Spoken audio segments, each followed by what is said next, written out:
Which rookie tight end might be getting slept on by FFPC players? Which AFC West offense is due for a big 2025? And who's the proper backup running back in the Rams offense that you want to be in business with this season? Plus the 12-time FFPC League champion and 2025 FFPC Bros versus Joe's drafter, Jason Camp, will hang out with us to break down his strategy in this year's competition, how Jordan Addison's potential suspension is affecting how he's drafting him, and much more. We've got a great show for you. Ferrell Elliott is here. I'm Eric Balkman. Stick around. Your high-stakes fantasy football hour starts now. Under pressure, I've seen greater men than need a lesson.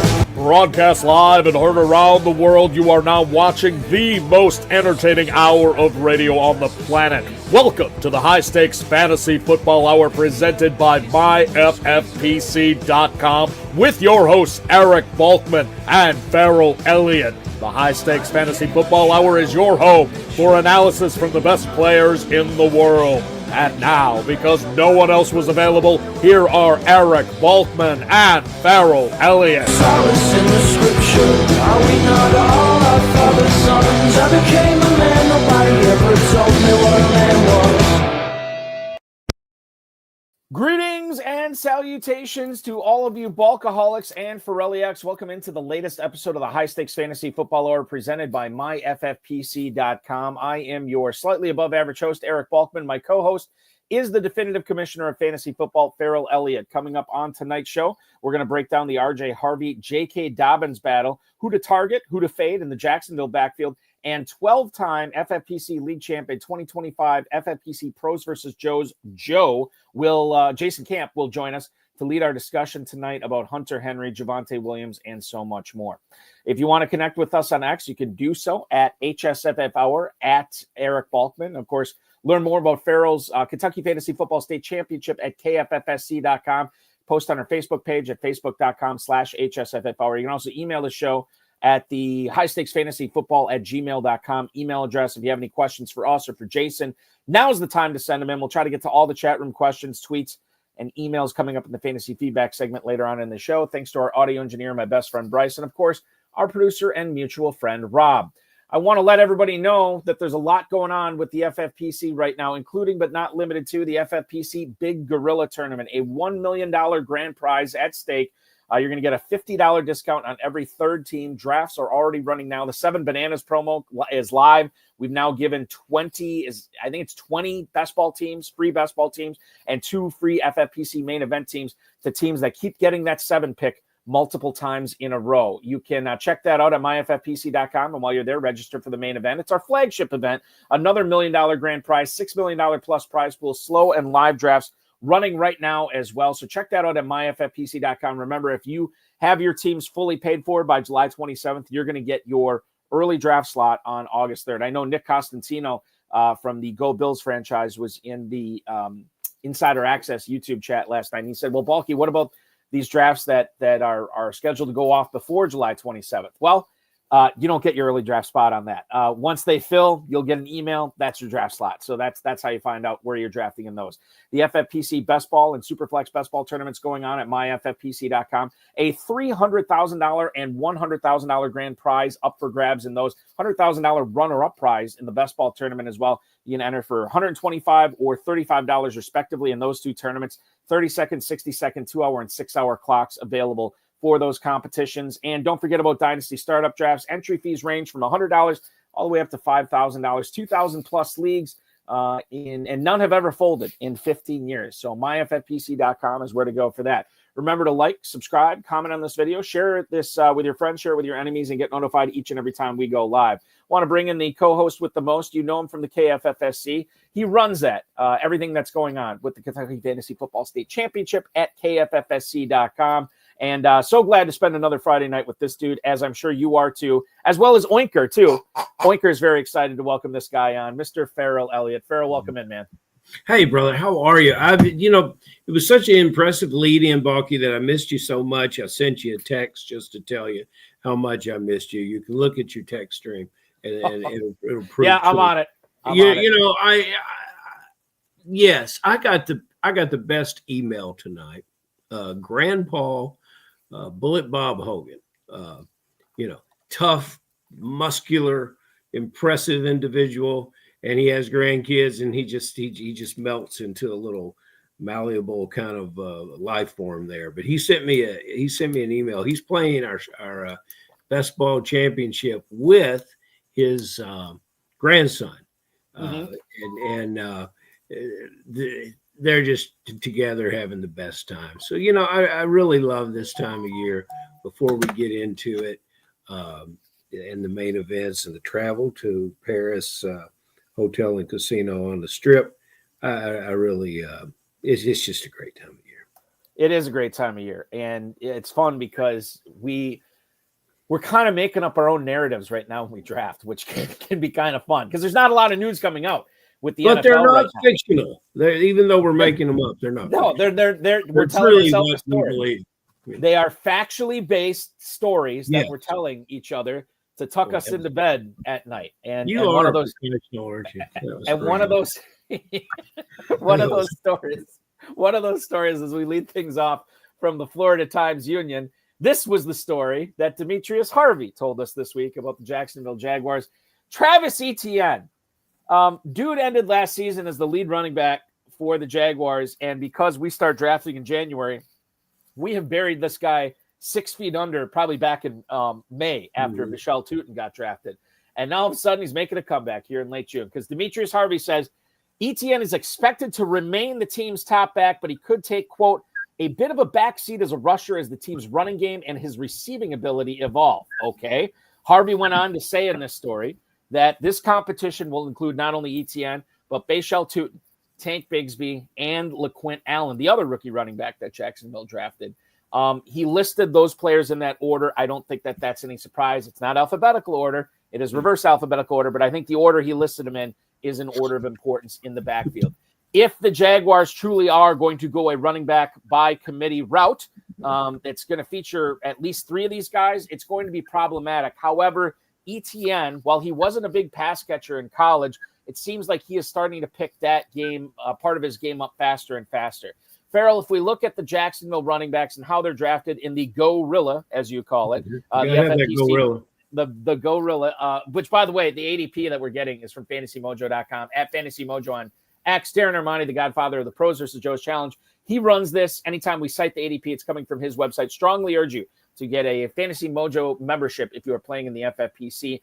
Jacksonville running backs, Etienne, 809, Michelle Tootin, 1001, Bigsby at the 1210, and LaQuint Allen not being drafted. So those top 3 guys kind of bunched up, Farrell. Do you have a favorite out of those 3 right now?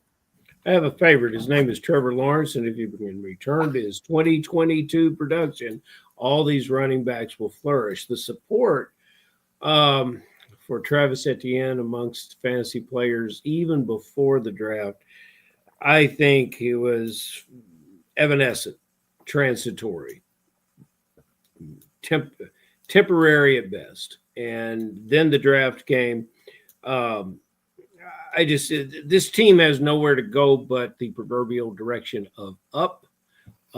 It will depend on the quarterback's ability to move the ball down the field, which he hasn't shown that in a couple years. You got to put these guys in some down and distance situations where they can score touchdowns. It's team football. It hasn't gone well for the quarterback in the last few years. Consequently, the backfield has suffered as well. Rookie or not, unless the offense tunes up and the quarterback returns to success, it's going to be another long year to own Jacksonville Jags. So are you, do you have so I guess the pivotal player here is Trevor Lawrence for you. Which side are you falling in on that? Do you think he recaptures or gains some magic this year and really pilots this offense? Or are you betting on the side of fading the Jaguars by and large? I want to examine it more in a preseason. I think with all the coaching changes there, I think his reset and his head is in the right direction. And based on where these running backs are going, I'm willing to take a risk and say that it is. You got to remember that everyone valued this quarterback when he entered the league, and he's had a rough patch, but I don't think his skill set is gone. New coaches, new opportunity. Let's see what happens. But it's, it's something needs to be shown this year there. It's weird that, I think I'm still team Tootin here because it is one of those running backs that you get later on in the draft. And I don't want to necessarily draft for floor, which I think is what ETN is there. ETN at the 809, that's still almost a round and a half ahead of Tootin. So I like Tootin there. I like him more than Bigsby. He's the mystery box. And unlike what he was going for in early May, Ferrell, you don't have to pay that price anymore. He's fallen a little bit. And I appreciate writer Demetrius Harvey. He wins the Captain Obvious Award of the week. If he's reporting on July 4th, he's probably going to talk about parades and fireworks and maybe even hot dogs. That's entirely possible, 100%. Let's move on and talk about the New York Jets here. Aaron Glenn, the new head coach there, said that Mason Taylor, their rookie tight end, is doing an outstanding job as a blocker. He also, before this, talked about how well Mason Taylor is at catching the ball away from his body and how quick he's getting north and south after the catch this year. So this is good on both sides. You want to know that he's a good blocker. You want to know that his head coach is praising him for the receiving aspect of the tight end position as well. Among the tight end positions receptions last year in the league, nearly 2,800 of them, 30% were caught via play action. And obviously this is something that the Jets want to do. This is something that Aaron Rodgers did not like doing with New York. and clearly Mason Taylor is going to have the opportunity to be a very successful player this year. If I remember correctly, Ferrell, Steven Yurgalos, who has been on this show before, less than a month ago, I think, has been in some KFFSC drafts with me. I'm not saying this with a undoubted lock of certainty. It seems like he grabs Mason Taylor in like every draft I'm in. He's always grabbed him. Tight end 23 at the 13-10 right now. I think, especially if you go elite tight end, you grab one of the top 5. I think Mason Taylor looks real nice, Clark, as a backup tight end for you this year. Yes, and here we've got another SEC tight end joining the league, one that is the most prolific pass catcher in LSU history amongst the tight end positions. Certainly the family heritage there of father Jason Taylor and Zach Thomas, uncle. This guy's a football lifer, and he just turned 21 years old. I think that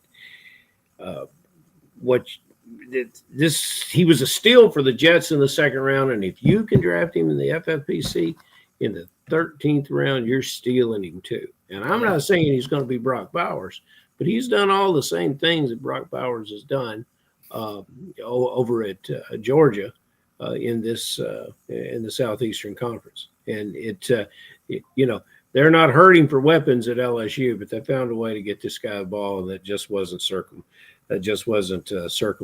or incidental.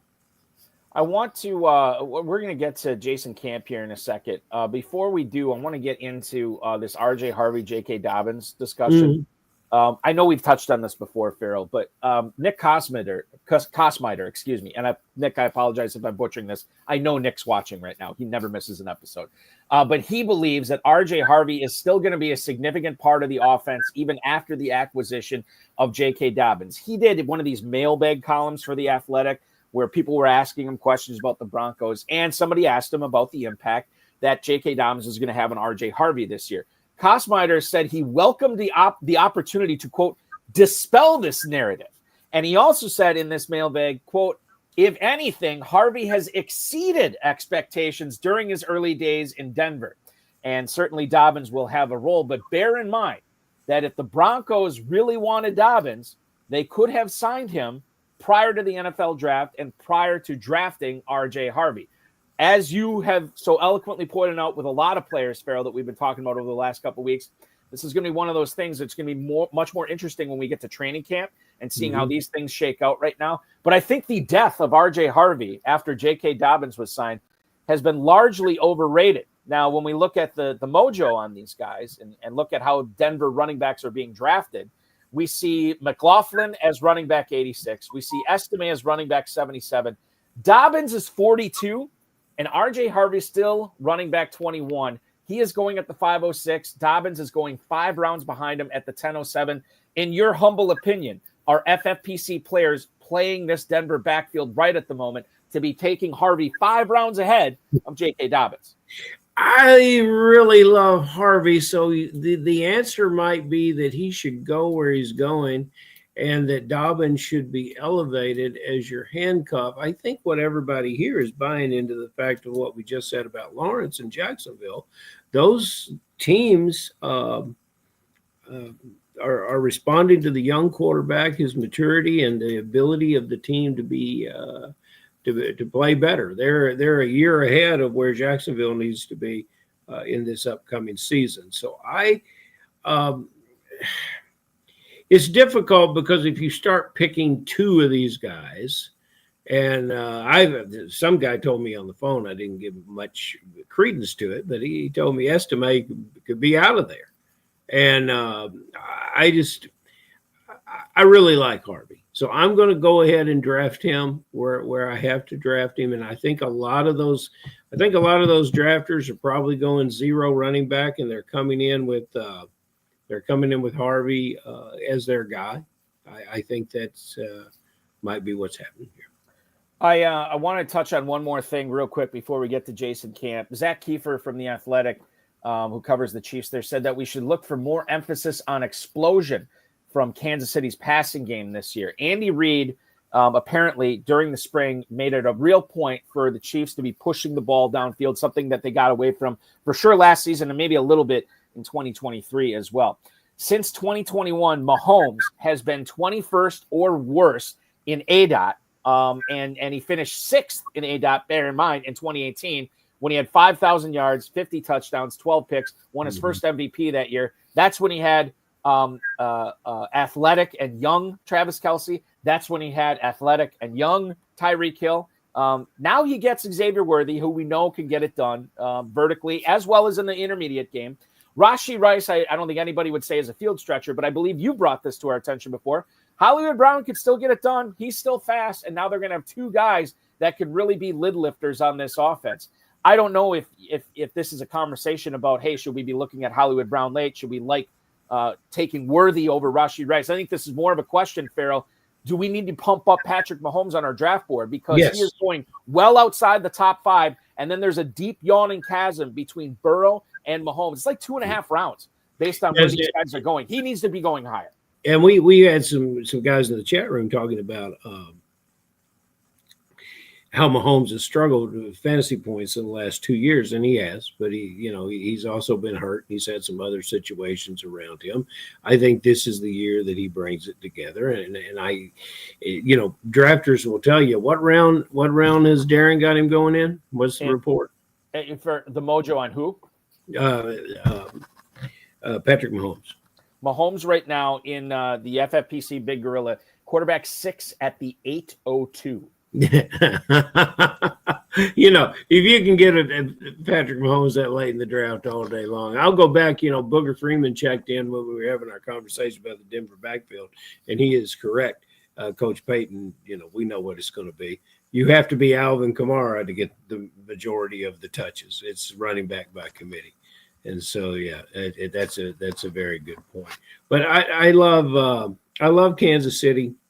There's a lot of players to get the ball to, and they got the right quarterback to get it to them. You're going to get fantasy points out of Kelce. It'll be interesting. The most interesting thing to see from a fantasy perspective is how the backfield works itself out. And Worthy is going to be exciting to watch.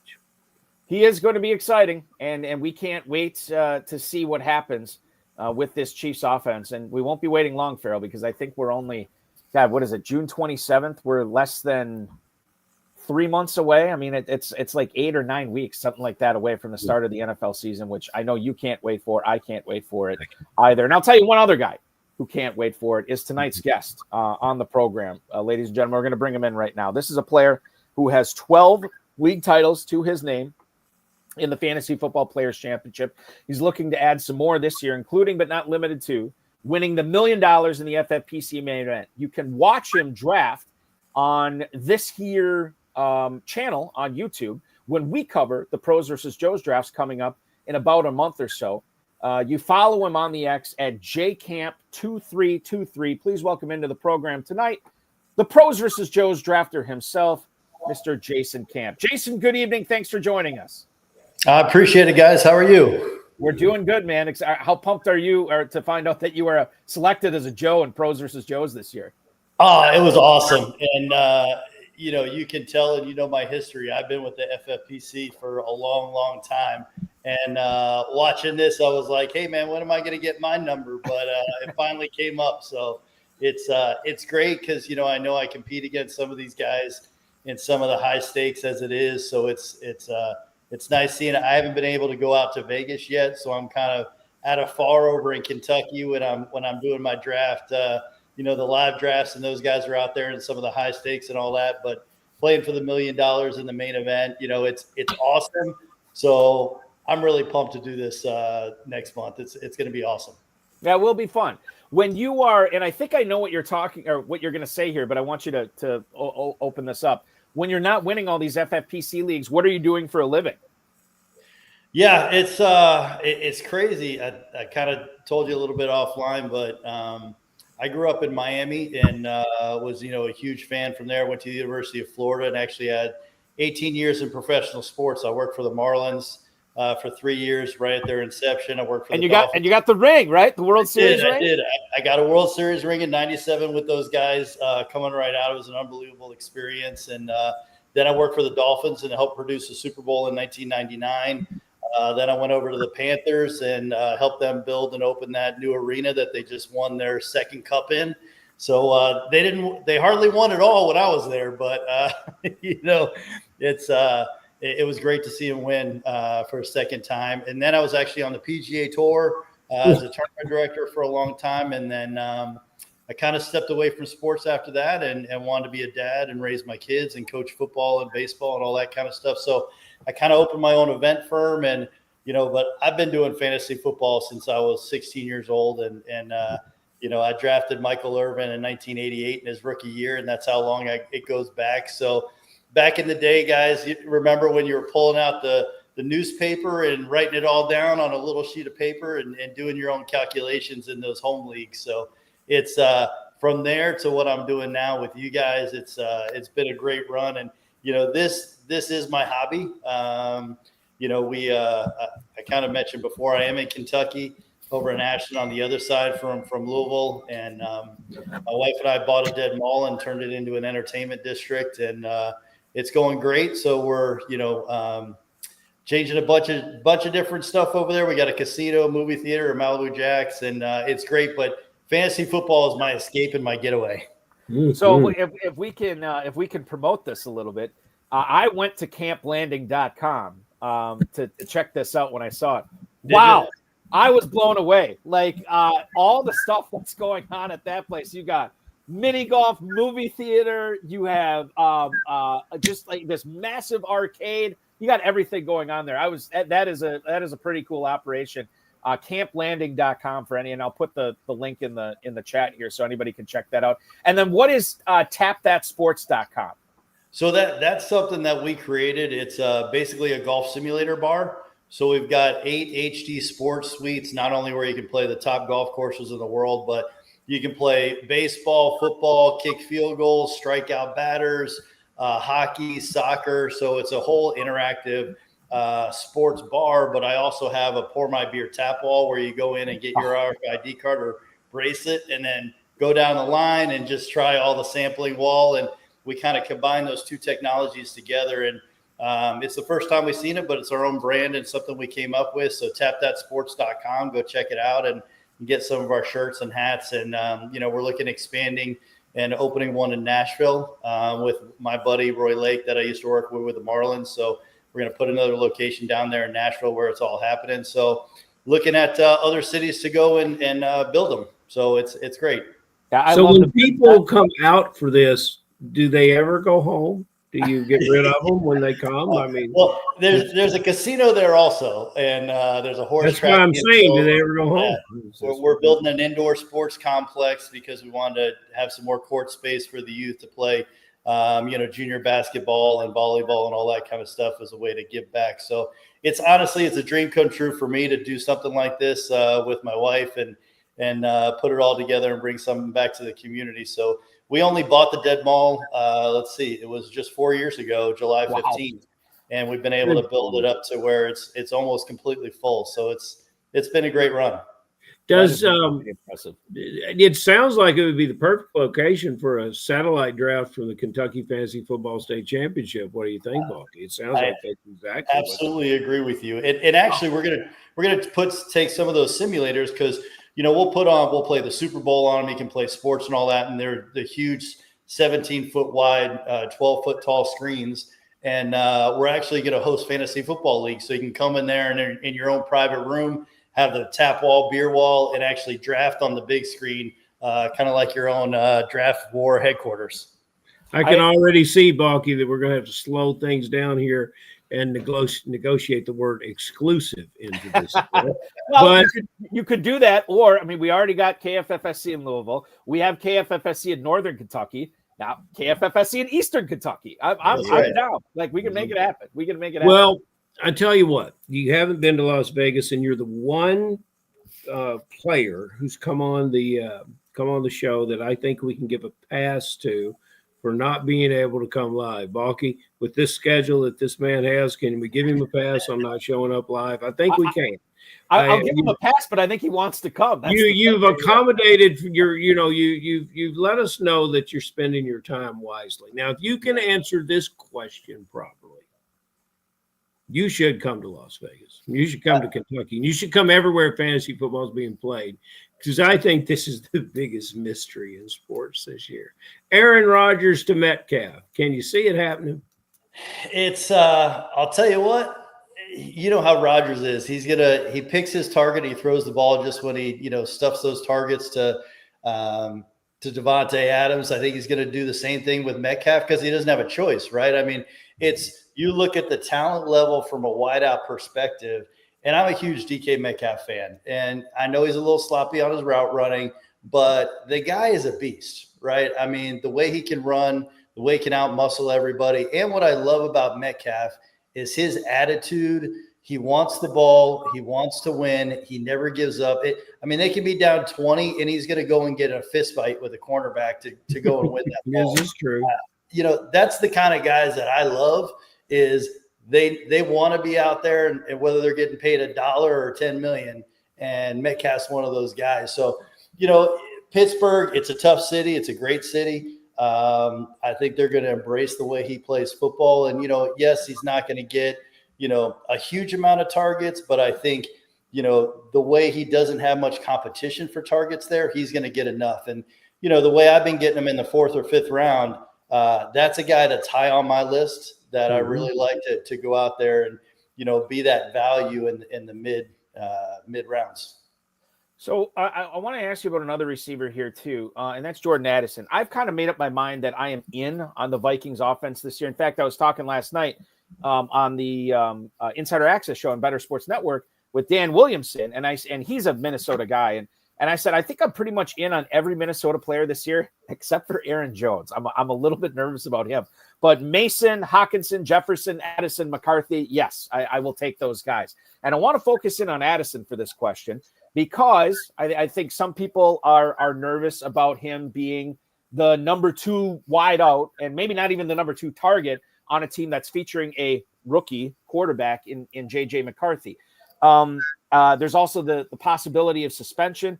I look at both those things as buying opportunities for Addison right now, and I've been taking him, maybe to my own detriment, but I've been taking him. How do you feel, Jason, about Jordan Addison in drafts this year? I'll give you the mojo on him right now. Jordan Addison, on average in the Big Gorilla over the last 3 days, is going as wide receiver 38 at the 706. I'll tell you what, I love Addison as a player from a talent standpoint, and you hit the nail on the head. Minnesota is one of the teams I target across the board. And the reason why is because I love Kevin O'Connell. The dude's going to throw the ball. He's an offensive genius. When you can put Sam Darnold in a position to put up great fantasy football numbers, anybody's going to do it. So I've got no worries about J.J. McCarthy and being able to get it down there, because you look at the past with Nick Mullins and all of the has-beens and never was that have played quarterback there, they still put up the numbers in that offense. And to make it even better is their defense stinks. I mean, they have to throw the ball. So, I'm with you on Aaron Jones. I'm passing on him way too high. I'll take Jordan Mason, Hawkinson.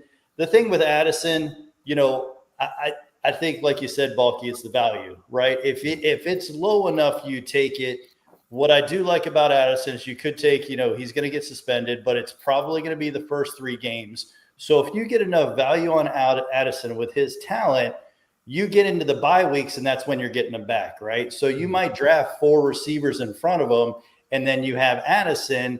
Well, once you get into those bye weeks, now you got a 5th guy with a talent like that and a round with value that you would have never got before if this suspension wasn't looming over. And the guy knows how to stiff the end zone. And, for me, it's especially when you're playing in a tournament like the Big Gorilla or the Main Event, you've got to get those guys. Don't worry about, those doubles. You got to get the guys with the high ceilings that can go off for 184 yards and 2 or 3 touchdowns and win you that championship. Getting the league championship is one, and it's nice to put that money in your pocket. But to really have a chance, you have to hit those high ceiling guys as it comes together.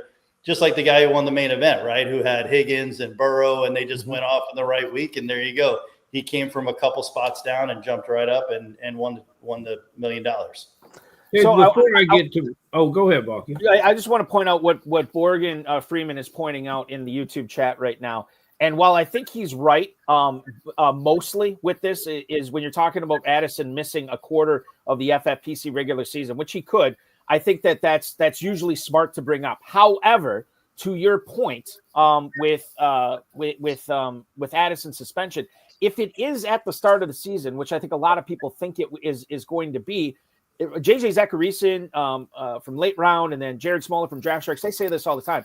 The most fixable weeks, the most replaceable weeks that you have in fantasy football are those first few weeks of the season when everybody's healthy, mostly. Nobody's on bye. And Addison right now is wide receiver 38. I mean, he could be your number 4, perhaps even number 5 receiver. So if I'm without Addison those first few weeks, it's not ideal, but I can deal with it more as opposed to if it was Drake London or if it was, Tyreek Hill or Puka Nacua or any of these guys that you're counting on for big production. I'm not counting on much from Addison for the first few weeks, which I think gets back to our whole point here, Jason, that we're fine with the value of him. If he's there or lower, we're fine with it. If it gets a little bit higher than that, then I'm Borgen, I'm kind of with you at that point. Go ahead, Ferrell. Well, Boogerman Freeman's coming in with something real strong there because, Balky, what you got to consider is that Addison just may not walk back into the lineup and start playing it the way he's always played. And that's the other thing when a player's coming off a suspension. I want to roll back to the first question. I want to be quick about it because we got a lot of good football stuff to talk about. But, when people ask me how I got in the sports business, I always try to boil it down. And there's a lot of young people studying sports management and that type of thing in college. What was your one break and I'm fascinated by all the different fields that you've worked in, but what was the one break that led you into working in professional sports? Yeah, it's a good question. And I actually graduated with a business degree from Florida, not sports management or anything like that. And, it's once you get your foot in the door as an intern, and I started out interning with the Marlins making $800 a month. I had to get a second job just to be able to support myself for working 100 hours a week, but I worked at their spring training facility. I got some great exposure. And, the biggest thing, honestly, is work ethic. And Wayne Huizenga owned all 3 teams at the time when I was there. So as a 22-year-old, I got to meet Mr. Huizenga, and he saw how hard I worked. So if you see my career, we went to the World Series. Wayne sold the team there. He asked me to go over to the Dolphins, get ready for the Super Bowl. After the Super Bowl, he was building a new building, and he had me go over there. So it was really, you make the one key that the key man in the organization saw your effort.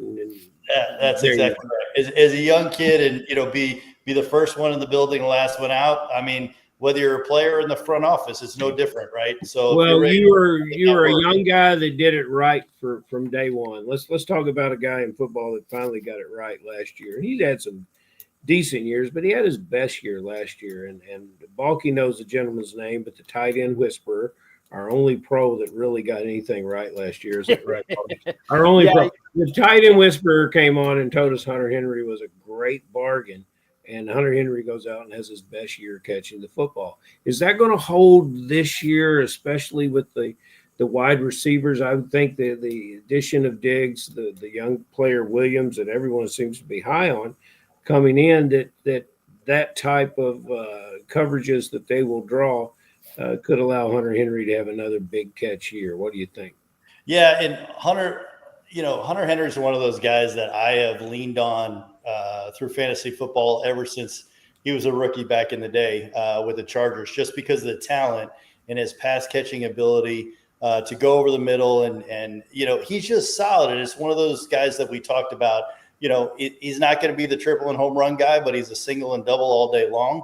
And I think with Drake May still being a young quarterback, a veteran that he knows he can throw the ball to underneath, and a guy who's going to break a few tackles. And, he's got him. And I think Stephon Diggs is going to take a little bit of that away that, is kind of safety blanket for him. But, other than that, really, I'm not impressed with the rest of the talent around there. You got Douglas, and you got a bunch of young guys who really haven't done much. I'm a huge fan of Drake May, the way he can run and just make plays happen. But I'm not going to take a whole lot of him, even though you can get him. He's still available in the Big Gorilla, or he just went, I think, in the 12th or 13th round. But, there's other guys like Trevor Lawrence out there. And, talking about quarterbacks, it's the value on quarterbacks this year in these early drafts are like none I've ever seen.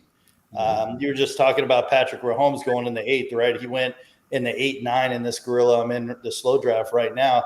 I got Kyler Murray at the 11.7. That's ridiculous. I kept waiting on him. Then I was just like, I was planning on taking Dak, and Kyler Murray was there at 11.7. I was like, well, I got to grab him. But back to your point at Hunter Henry, I think he's going to put up another solid year, maybe not as many catches, but, if you've got a guy, he's not going to be my first tight end, but, as another tight end, or if you're juggling two tight ends, a guy who's going to have 60, 65 catches for, 600-700 yards. And, he's going to get 5 to 7 touchdowns, and you can bank on that every year. And that's hard to beat at the tight end position. Balky, what's Darren say about Hunter Henry? Hunter Henry right now is as far as tight ends go.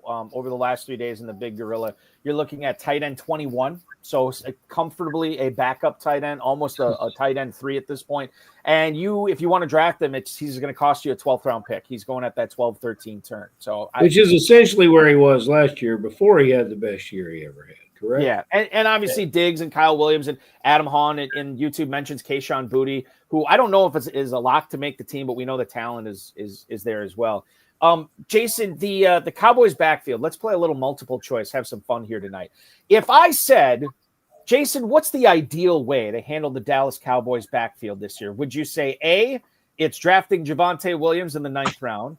B, it's drafting Jaden Blue in the 10th round? C, it's drafting Miles Sanders in the 16th round?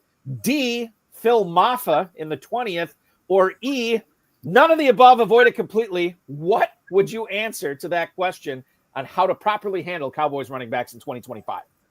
I'll tell you what. So my choice is E, unless I really need running back in the 10th round, and then it's going to be A and take Javonte Williams. Okay. And that's one of the guys I've taken, but I'm taking him as my 4th or 5th running back. And, in that Gorilla League, like I talked about, I have actually those guys. I've got 4,000-yard rushers who've got a good chance at it. And, Javonte Williams is one of them. So, there's so much value there at running back in that, for me, I like to do hero RB, get one workhorse if I can, or I'll skip on it.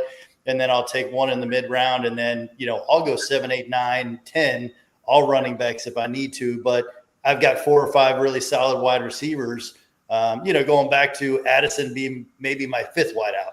So I'm happy to build a roster from that, standpoint. And I know, this guy is saying Everybody loves blue because everybody loves the shiny new penny until they can't block, right? They can't pass block, and you don't love blue anymore. And I'm not saying he can't, but how many rookies come in with that they think they're going to do something, but they just either can't pick up the playbook or they can't pass block, and then all of a sudden, I think any running back you get after the 11th round is, it's a shake. You're not counting on them to really bank your whole roster on. It's really those guys that you can hit, like, Trey Benson last year, some of those guys that you're an injury away, or Isaac Garendo, that can really win you something. Maybe Blue is, but I don't see Blue ever being a workhorse. Yeah. So Balky, you like that Dallas backfield, though. You're eyeballing it. My thing on the Dallas backfield, it's super cheap right now. They can't throw every down, I don't think. They may try to, but there's got to be some value there. And you heard it from Jason Camp here tonight. While you're taking the Jaden Blue, the shiny new penny that everybody loves, he has taken that beat up old dusty quarter in Javonte Williams and plugging him in his lineup when he has to in the Big Gorilla this season. Which, Jason, I'm making a lot of the same moves you are. Why in the hell aren't I winning at your rate? That's what I have. I would like to have that question. Okay. Well, and honestly, I think Dallas is much like I feel like it's Minnesota, right? The defense isn't nearly where it was before. I'll take Prescott. I'll take Lamb. I'll take Pickens. I'll take Ferguson. I'll take all those guys and barring injury, Dak's going to throw for 5,000 yards because he has to. They're going to be down and have to throw every single game. So I'm all over Minnesota and Dallas. And, they might only win 7 games, but he's going to throw for 5,000 yards. What you guys are talking about, running backs, young running backs, last year. Balky, do you recall, because there was a lot of heat on Blake Corum. Remember, Kyron Williams was basically going to show him the door, and they were going to give the job to Blake Corum. Am I overstating that? No, you're not, because I think a lot of if you remember back to last year, there's a lot of Kyron Williams non-believers last year, right? And if you were a Kyron Williams non-believer, you were going to pump up Blake Corum. Now, I can tell you, going into the Thursday night game, the opening Thursday night game in the FFPC main event last year, Blake Corum was, I got to spell his name right in order for Mojo to get this. By the way, there's another great thing about fantasymojo.com. We can look at ADPs from previous years. Blake Corum was running back 36. He was going in the 9th round. Okay. So he was a single digit running back last year coming in as a rookie. And he may or may not have been hurt at the time. I don't remember if he was hurt in the preseason. But that would have been another thing that was probably driving him down. But he was still a 9th round pick last year, Ferrell. 3.6 yards a carry. He had a big breakout game against the Saints when he rushed for 42 yards. And he had 2 other games that he rushed for double-digit yards. I mean, it was a rough year for Mr. Corum. And no touchdowns. He was going to be a beast. He was going to steal all the goal line touches. No touchdowns for Corum. Does what he did last year make you, if you are going to be with the Kyron Williams, do what he did last year, are you going to look at another running back to handcuff with the Rams, or do you think Corum was just growing pains and he will emerge during this sophomore year? I've actually never been a Corum fan. I don't. Well, one thing that I look at is, I watch these guys play and I do my own talent evaluation. And honestly, I was never impressed with him in college. I think he was good in the system. But you had a guy like Williams, and I got a lot of Williams, and I love taking another round and a half discount because everybody loved Corum and all the talk was about Corum, and him coming in. But listen, coaches want to win, and they're going to put the best talent on the field. And yes, Williams has had some fumbling issues and all that, but he has produced. And you don't take a guy like that off the field when you need to win and games are on the line and put in a rookie. Again, there's pass blocking. There's a lot of things that you got to do to stay on the field. And it's not easy being a rookie in the NFL. So I'm happy for guys to, be all over Blue and be all over all these other guys and leave those veterans who keep producing to me on values and get them at, a round or a round and a half discount. Now, I say that, but I will say I do like Jaquez Hunter this year for the Rams because I think he is the real deal. And, he was drafted there for a reason. If you saw in their war room, they really wanted him. So I do think he's got some shine right now. In my Gorilla League, I'm coming up in the 13th round, and I'm either going to take Marshawn Lloyd or Hunter. And again, they're going to be my 6th running back, in the 13th round. So I'll take those guys all day long to fill in. And if they hit, they hit, and it's great. Or I get some injuries to Derrick Henry or some of the other guys on my roster. But, that's where I like to pick up those values of guys who can hit or they're catching out of the backfield. And if not, you drop them for somebody else, in week 3 or 4. We're 47 minutes in the show, Balky. 47 minutes in the show. And Jason just said something that shouldn't have been said. Derrick Henry and injury in the same sentence. I know. Just ridiculous. But, hey, you got a chance to bounce back. We have used it in the same sentence before. It's usually like, oh, this guy got an injury trying to tackle Derrick Henry. That's usually how we use those two terms together. So I want to talk about Anthony Richardson. This is good because you're a Florida guy. With the Big Gorilla, I think a viable strategy would be to take an early round, like an elite, a top 5 quarterback, right? And then ignore the position until late, and then draft Anthony Richardson. And no harm, no foul if he doesn't pan out. If he's not the starter week 1 and you're in a pinch, you could probably move on from him if you wanted to. But I just feel like the upside of Richardson, not necessarily from an NFL standpoint, but from a fantasy standpoint, I feel like he's slipping too far in drafts right now. How have you been handling him in your drafts? Have you been getting him late? Have you been ignoring him? What do you think is going to happen this season for Richardson? Balky, there's no way I can ignore Anthony Richardson. AR is the guy. And again, watching him at Florida, and listen, I will not say he is not the best passer. And I have hope, kind of like Kyle Pitts, that at some point in time, these guys are going to get it because they have all the talent in the world. And I mean, just from it's getting back to our ceiling conversation, right? Daniel Jones, he will be fine for the team as, basically a game manager. But from a fantasy, I want nothing to do with Daniel Jones. He'll never be on any of my rosters. But to my point, Richardson's almost free now. He has fallen so far, but he's still down on that bottom where he could – I mean, does anybody on this call think he couldn't be a top 5 quarterback if he wins the job and plays just okay as a passer? He's got more weapons with Tyler Warren, and I mean, with Pittman and Josh Downs and all of those guys – he's got talent all around him. He just has to start hitting those touch passes. I mean, he's got this, one of the strongest arms in the league. He has all of the tools there. And if it just starts clicking for him, I mean, again, talk about league winners. And I don't care if you have, Patrick Mahomes or anything else. I mean, I'll tell you right now, I told you I got Kyler Murray at the 11-7. I'm absolutely taking Richardson in 3 or 4 rounds when he's still there. And he should be because there's 7 good quarterbacks, including Trevor Lawrence, and you got Tua and all that. And with Murray, I don't need any of those guys. It's like I might punt and just have Murray because there's going to be guys on the waiver wire that are solid picks for that bye week 8 that Arizona's on a bye. But Richardson actually has a great matchup in that week 8 also. So I'm going to grab him if he's still there in those rounds. And to me, it's just crazy somebody doesn't take it at that lottery ticket. Ferrell, I think our good buddy Tupacker has dubbed Trevor Lawrence Sunshine, which was the nickname of the quarterback Ronnie Bass in the Disney movie Remember the Titans. He called him Sunshine because of his looks. I think the true sunshine in the NFL might be Anthony Richardson. As Denzel Washington put it so eloquently in that movie, he could throw the ball a country mile, but he couldn't make that little pitch to the running back. Richardson just struggles with that little touch. He might be the real sunshine from a physical standpoint in the NFL too. But if he can ever figure that out, yeah, wheels up for Richardson. And because so many people got burned on him in the past, myself included, there's going to be a lot of people that will just be like, yeah, I'm done with Richardson. I'm not touching him again, which makes him an interesting buy right now and could make him an interesting buy later on in this season or maybe after the 2025 season as well. Just my 2 cents on Anthony Richardson as long as we're talking about him. I want to talk pros versus Joes here, Ferrell, with one of the Joes this year.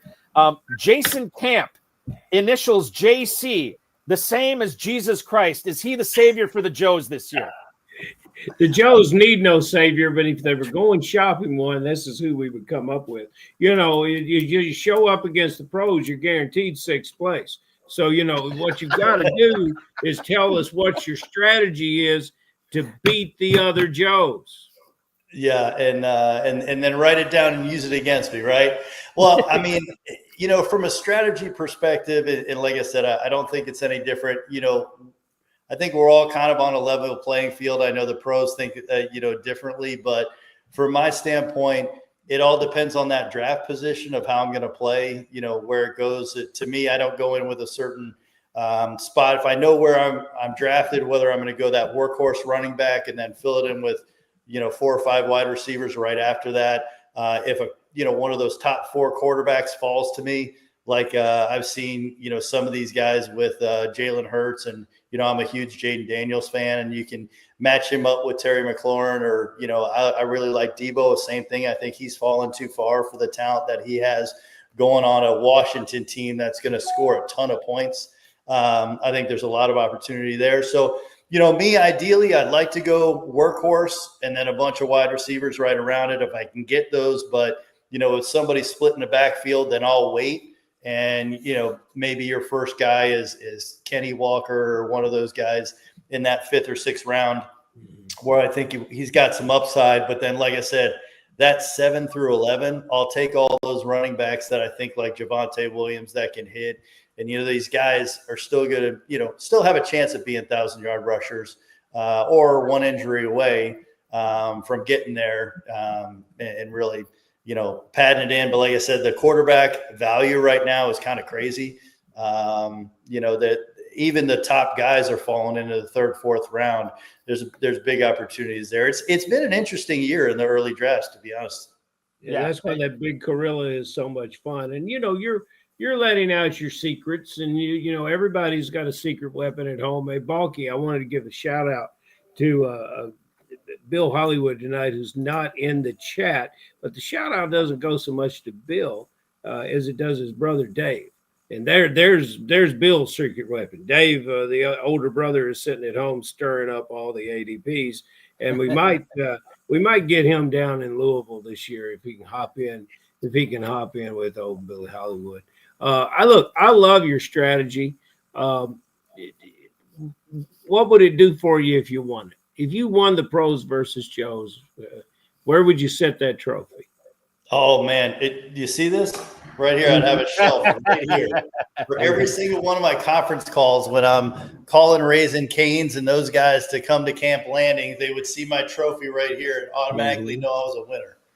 I love it. We have a question on YouTube. We're going to go to Ray C. I don't think we've talked about him at all in the program tonight, but he wants to know our thoughts on DeAndre Swift this year. And Jason, I think this is a player that I just fully expected him to sort of lose his job, or at least lose his role in the draft this year, and it never happened.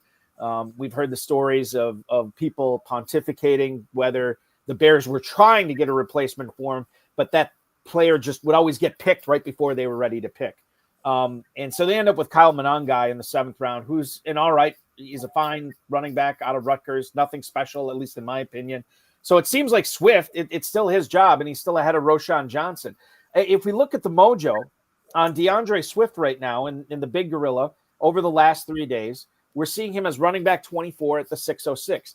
This has gradually ascended since the end of the draft, in which a lot of people think he survived it. But Jason, do you think he survived it? Do you think that it's still his job? Do you think that they'd still look at adding somebody later on in the season? I don't know, or later on in the offseason, or is it just wheels up for Swift in this offense run by Ben Johnson this year? Yeah, I mean, for me, I'm not a huge believer in Swift, and I think the organization has done way too much to not give me confidence that he is. I think there could be, a high value trade of just, a 6th or 7th round pick, and you get more of a veteran in there. You sign some of those guys, just like Kareem Hunt last year, right? Those guys getting on teams where they know what to do. They can get the hard yards. Swift's fine. And honestly, in that 6th round, it's not terrible. For me, he would have to be in the 7th or 8th for me to look at him. there, just because I don't believe, also with all the pass catchers and with Luther Burden and with Loveland going in there, I think they're going to let Caleb, throw a little bit more. And I think he's going to have a little more structure under the new coaching system that they have there. So, I love what they have going on through the air. And, it's just one of those, I think Swift is a game manager, right? He's not going to win you a lot of games. So going back to in leagues like this, you need those guys that, are you ever going to see Swift do 140 yards and catch 8 passes in a game and 2 touchdowns? No. And so I normally will just pass on Swift. I don't believe it. And I am taking, Managai and Roshan Johnson just because, again, looking in those back teen rounds, what's the loss? It's okay taking the risk there. Ferrell, I'm going to, in the interest of time here, and Jason and I exchanged a few emails. I know that this could be a lengthy discussion for this final question. So let's set it up with this final question for Jason tonight. All right, final question. And before we do that, Caleb Williams could get the Esquire magazine curse. But and there was a great question coming here from BK Sports Cards of America. But I digress. One of the most important things you said tonight is I do my own valuation. Thank you for that. Thank you. That is, and I can tell you watch a lot of college football, so you know a lot of these players and you know them early. That's when you tell me a player you don't like. It has some meaning. It doesn't. It says you're not necessarily holding a grudge against that player for past fantasy football disappointments. So give me somebody that's not going to be on your squad, and then give us someone, perhaps the best sleeper you can, that someone should go out and roster in their 20-round draft. So a couple of guys that you won't really find on my roster unless they fall so far, and I know they won't in any of my things, Rashee Rice. And I know a lot of people are on him. For me, it's kind of getting back to the Addison discussion. There's certain guys in the NFL who just find trouble, right? And Rice has done it, whether it's injury or behavior or those kind of things. And for me, I don't like taking the risk that midseason the guy's out at a party, does something wrong, and he's gone for the rest of the year, or he's got negative media, which is going to bring his performance down. And listen, again, Dolphins are great. I grew up there. My dad was a season ticket holder from the inception. But Tyreek Hill getting arrested and put on the ground, and, he didn't have a great year. And, Tyreek finds trouble. He always has, from college all the way on. So for me, there's plenty of guys out there, and I'll take the Jaden Daniels, who's a good dude and loves his mama and, says all the right things, and honestly just is in love with football and is not worried about the other side outside of the stadium that might get him in trouble. I mean, why take a guy like Rice when I can take other players that are going to put up the same numbers? And then you look at, there's a lot of pass catchers in KC. Yes. So, with Xavier Worthy, and you still got Kelsey, and, Noah Gray's got some serious talent. Kelsey's taking breaks, and, Hollywood Brown, and, he's far from the one guy like DK Metcalf that's going to get 30% of the targets. So I know he's a good talent, but he's a guy I'm not going to take. And here's a question for you, a follow-up question. How many years do you think we will continue to say they still have Kelsey? That's the quote. I think we're a decade away from that. We're a decade away from being done with that. Well, I think it's whatever Taylor Swift tells him that he's done. Oh, no. I'll bring this up too. I know you're off of Brandon Ayuk. I know you're off of Alvin Kamara. What I really want to do here for a real grinded out question to close it out. Who do you like best between Darnell Mooney, Cedric Tillman, and Jacoby Myers this year? Oh, that's easy. Not for Jason. No, it's easy. Well, it's if we were looking at straight stats, it would be Jacoby Myers. But what round I'm taking him in, honestly, it's Mooney or Tillman. They're right there, because you saw what Tillman could do when given the chance until he got hurt and had that concussion. Again, a team that's going to be down a lot, although they have a good defense, they don't have much else. They've got the rookie running back coming in. So I'm taking Tillman in a lot of drafts because, where you're taking him in the 14th, 15th, 16th, that's hard to beat. Mooney's going – I actually just took him in the Gorilla, I think in the 11th. That's great value there. And I really like Jacoby Myers. He's going to be super solid, but you got to grab him in, 7th, 8th. So to me, that all goes back to value. I'll take some of those other guys in the 7th and 8th and still take Mooney in the 10th or Tillman, in the 13th. Ferrell, who would you say, since you said it was easy? I've always loved Mooney's skill set, and last year, 64 catches, 1,000 yards, 5 TDs. He finally hit it. So under those set of numbers, I would probably lean Mooney because, we've talked about the fact that we don't know if the Raiders can support a first-round running back, a second-round tight end, and a seventh-round receiver. It's true. It's very true.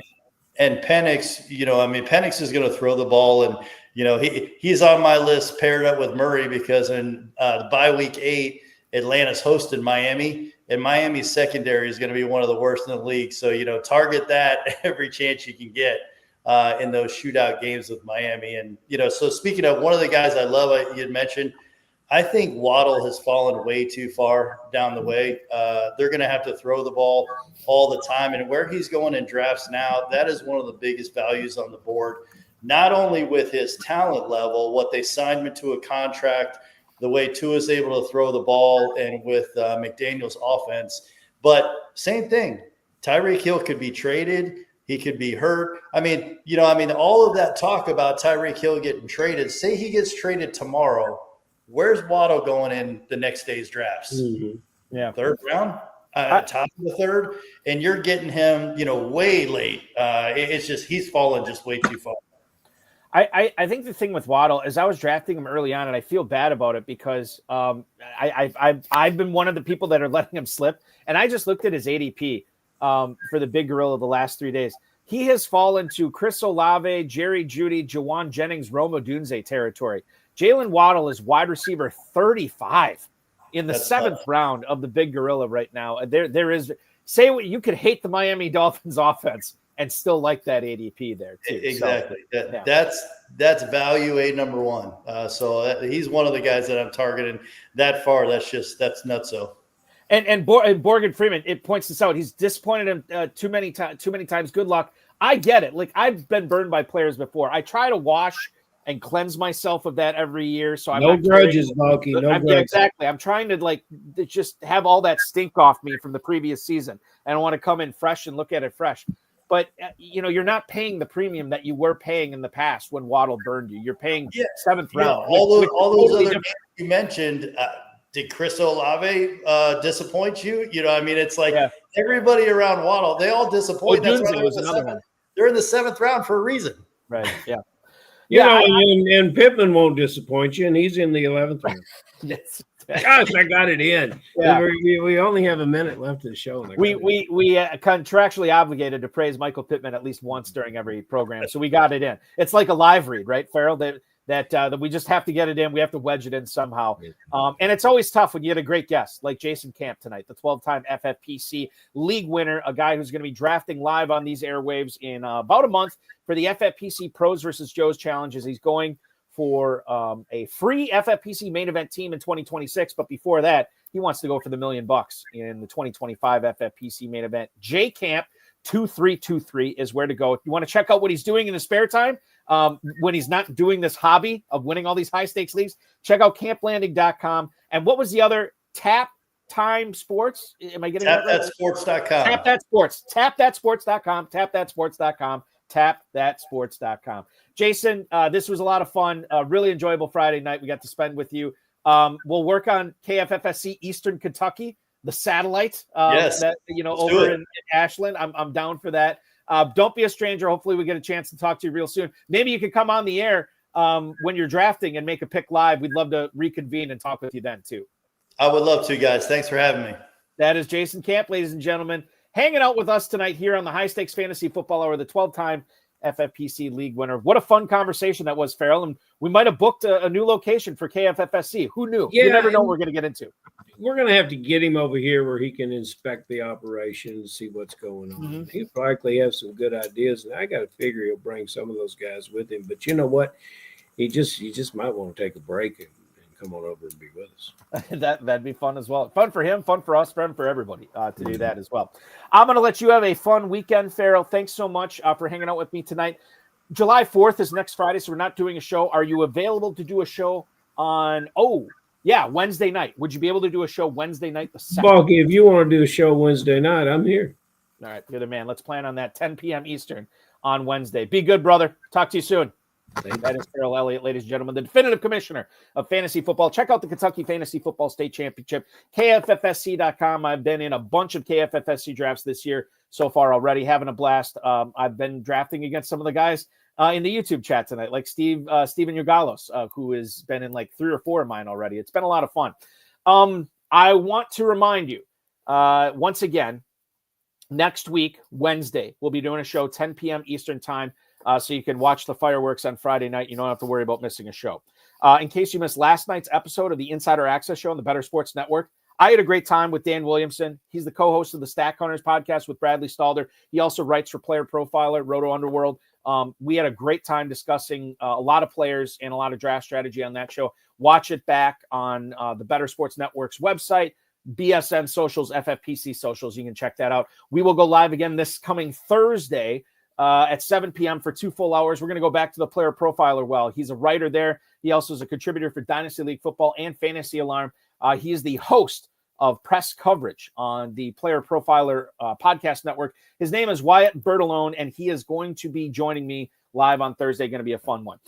This coming Tuesday, which is July 1st, we will also be going live with the RotoViz High Stakes Lowdown, the July edition, with the multi-time champion in both the FFPC and the KFFSC, Vince Staffolino. He's going to be coming back on that show. Excited to talk to him because he's a Joe in the Pros versus Joes this year as well. So we'll get his thoughts on that. And he's drafted in it before, so he's going to have some insight on what we're going to see in the next month. FFPC Big Gorilla Tournament is where you want to be joining right now. $1 million grand prize, $50 off every third entry fee for every third team you buy. 7 Bananas promo is live. Check that out at myffpc.com. You can join the FFPC main event as well and go for a separate $1 million grand prize there. Remember that if you have your teams bought and paid for by July 27th, you're going to get your early draft slot on August 3rd. myffpc.com is where to go for that. Slow drafts, obviously off and running every single day. Live drafts are going on the weekend. Live main event tomorrow night. So join that if you so choose to do so. FFPC Best Ball and Superflex Best Ball Tournament available at myffpc.com. $300,000 and $100,000 grand prizes there. You're looking at a $125 and a $35 entry respectively for those contests. We added a $100,000 runner-up prize in the Best Ball Tournament this year. So check that out. It's going to be never been as lucrative to play it as it is now. Dynasty, of course, we're going to have those going on throughout the summer as well. Dynasty startups, myffpc.com has 2,000 plus Dynasty leagues over the last 15 years. None have ever folded. That is where to go, myffpc.com. Remember to like this video, subscribe to the channel, comment on the video, share it with your friends, share it with your enemies, and get notified each and every time we go live, which will be Tuesday, Wednesday, and Thursday next week with yours truly all 3 nights. It's going to be a lot of fun. Hopefully you can join us for that. Thank you so much for watching. For Ferrell Elliott, I'm Eric Balkman. This has been the High Stakes Fantasy Football Hour. Your weekend officially starts now.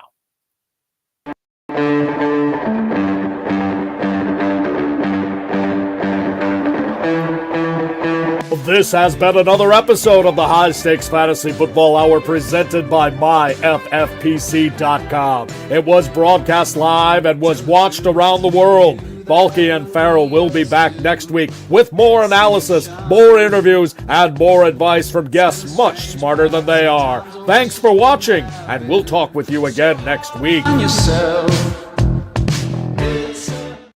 I am not commissioning it tonight, but we do have spots still open in the midnight Big Gorilla draft going on tonight. That's going to get underway in about 45 minutes or so. So if you want to take your shot at $1 million, you can hang out tonight with Bryce as your commissioner and do that. I'll see you in the draft rooms this weekend, though, for sure. Thanks so much for watching, everybody. Appreciate all the support and the continued support you give us. Get out there and win $1 million this year, maybe a couple of $1 million grand prizes. I'll see you in the draft rooms. Talk to you on Tuesday night.